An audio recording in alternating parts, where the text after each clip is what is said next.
Hello everybody and welcome to today's video. This is the last video of the week that I'll be recording. I'm going to take a quick look at Hades today. Now Hades is a new game that was released about a week ago from the same talented developer that did Bastion beforehand, and I think pretty much everybody who follows the indie space knows this developer at this point in time. But yeah, I've got a lot of good things to say about it. I have been a little bit slow with getting to it. It did release about a week ago. These are my first impressions, but I've been very busy with a lot of other games to review. TGS has come along. I hope you're watching TGS as I record this video. We're into the second day of that, and I'm doing a daily wrap on DDNet so you can check out all the highlights from my perspective each day. But yeah, it's been a busy couple of weeks, which is why it's been a little bit slow for me to get to Hades, which did drop out of nowhere, but I'm very impressed with it indeed. Very, very impressed with it. This game is excellent. I was always a roguelike fan. I think anybody who follows this channel knows that I do enjoy a good roguelike. So I do play a lot of them, but it is a genre that is at risk, I guess, of becoming a little bit stale. The idea of the typical roguelike is that it is very repetitive.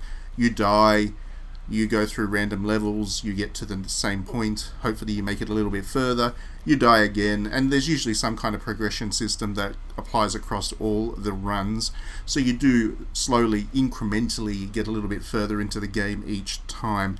Hades has all of that, but it does it with such an incredible style that I am immediately engaged in this game. The footage that you're seeing on the video in front of you is from my first 3 or 4 runs, I think, and it immediately shows you exactly what to expect from this game.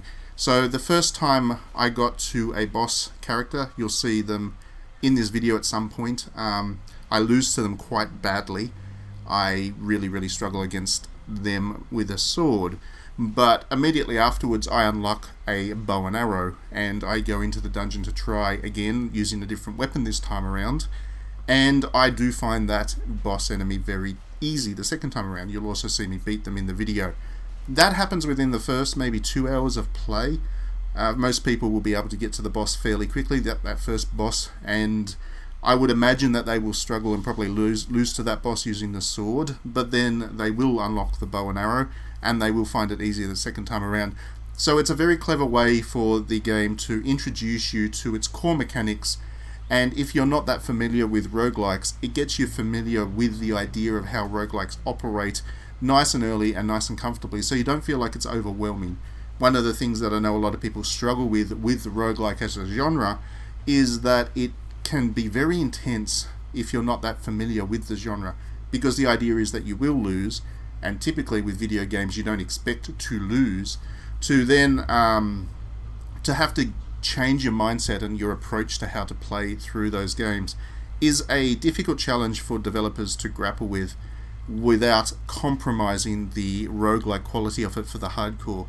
So for example, the Pokemon Mystery Dungeon games are very accessible kind of takes on the roguelike genre, and I do feel like for the more hardcore roguelike fans, they're a little bit on the easy and simple side. So what this developer has done with Hades is find a really clever way to get people comfortable with a very high level of difficulty early on, so that they see it as a challenge and they see it as something that they are going to make progress through with perseverance, with practice, with the right equipment, and it's all just encouraging. So if I was to summarize all of what I just said, I think a lot of roguelikes tend to be discouraging to play because they do have that failure loop built into them where you are meant to lose.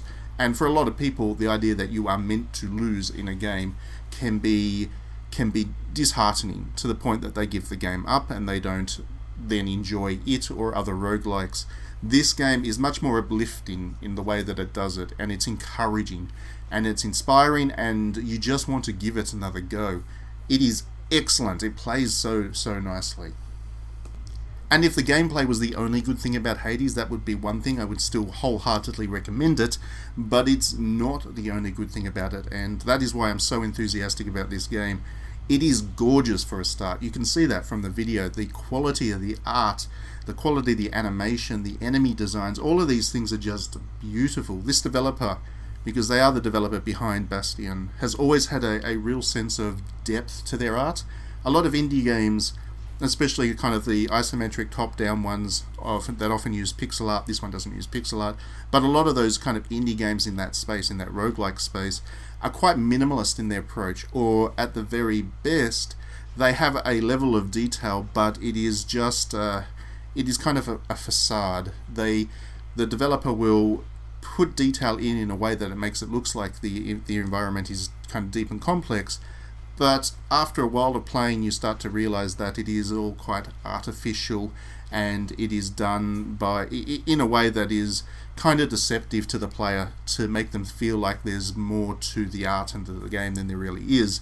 But this one, Hades, it drips with art quality.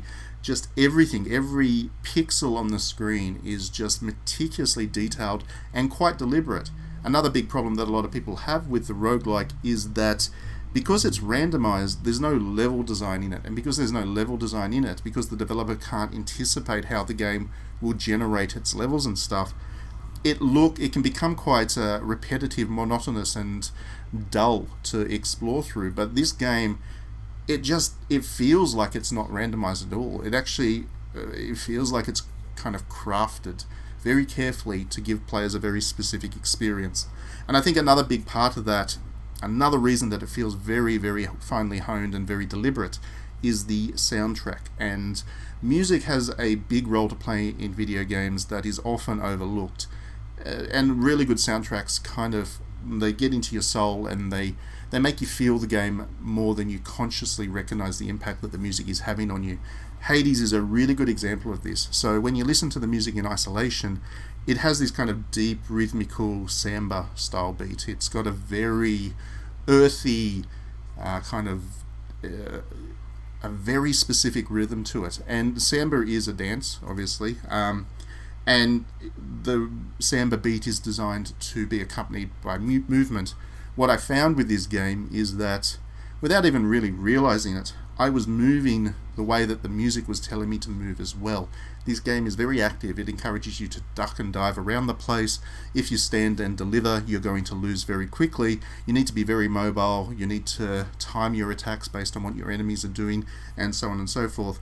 The music very subtly, but very intelligently, leads you into doing just that, which is fascinating. It's not easy to do, I would imagine. I don't think developers often think about actually pairing the music up with all the other elements in a way that the music influences how you play the game, other than obviously rhythm games. But this game does that. It actually feels very much like a rhythm game at times, which is really good because I love my rhythm games, and I really, I like it when the music is kind of dancey style, and this game made me do all of that without being too obvious that it was as well. I think if it felt like an overt rhythm game in that you had to make the movements in time with the music, otherwise you'd fail, I feel like it would still be pretty good.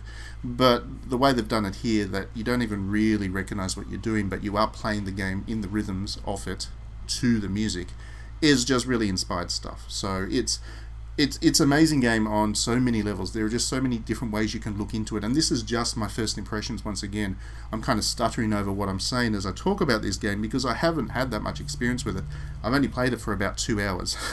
The footage that you're seeing here is pretty much all I've been able to capture because I just haven't had that much time with it, and already my brain's in overdrive thinking about this game, and I can't stop thinking about it. When I put it down to watch some TGS stuff or whatever, I still find myself musing over what I've just played in Hades, it's a rare game that is able to do that to me, especially in the roguelike genre, because I've played so many of them.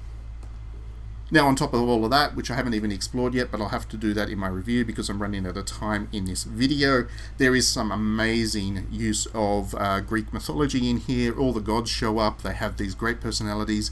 The storytelling, which is another thing that roguelikes don't tend to do very well, is very dynamic. It actually happens through the game as well, so you do get a sense of story as you play, which is incredibly difficult to do in a roguelike, but they've managed to do that so far. There's a lot of personality to it. It's just a very attractive, intelligent, smart, energetic game, and I I love it. I think this came out of nowhere. I didn't even know this game was in development until it landed last week, and I just want to keep playing it and talking about it. So this is going to be a highlight of the year, I think, once I get a little bit more time with it over the weekend. Other than that, I don't have anything else to say right now. If you are playing Hades, please do let me know in the comments. Let's talk about this game because it has some very strong implications for where the roguelike might go yet. Thanks as always for watching this video. Do hit that like and subscribe button if you enjoy my videos, that way you won't miss any. Please do consider backing me on Patreon. I know I say that with every video, but if you were to throw even $1 a month my way, I'd be able to continue to grow this channel in some really interesting ways. I've got plans, but I need the money to make them happen. So thanks as always for watching though, even if you don't back me on Patreon. I'm not saying you have to, of course. That's just a nice request. If you're not backing me, then I totally understand, and I hope you still enjoy the videos. So thanks as always for watching. Have a great weekend playing the games. Catch me on the stream. I've got some fun streams planned for this weekend, and we will see you at the next video.